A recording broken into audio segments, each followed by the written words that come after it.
মন্দিরের পূজারী আমাদের জানালেন এটি আগের বছর 2024 সালের মায়ের কাঠামো পূজার সময় এক মা মন্দিরে এসে প্রচুর কাঁদছেন। পূজা শেষ, পূজারী জিজ্ঞাসা করলেন, আপনার কি হয়েছে, এত কাঁদছেন কেন? মা বললেন, আমার কন্যা খুবই অসুস্থ, হাসপাতালে ভর্তি আছে, কিছুতেই কিছু করা যাচ্ছে না।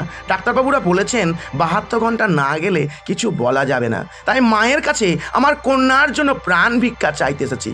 পূজারী বললেন, ঠিক আছে দাঁড়ান, আপনি যদি মন প্রাণ দিয়ে মাকে ডাকেন অবশ্যই আপনার কন্যা সুস্থ হবে। আপনি এই লাল চেলিটি আর মায়ের এই চরণ পুষ্পটি নিয়ে যান, এটি গিয়ে আপনি আপনার কন্যার মাথার স্পর্শ করে দেবেন, দেখবেন আপনার কন্যা মা চাইলে অবশ্যই সুস্থ হয়ে যাবে। সেই মা হাসপাতালে প্রবেশ করে সেই লাল চেলি এবং মায়ের চরণ পুষ্পটি তার কন্যার মাথায় স্পর্শ করালেন।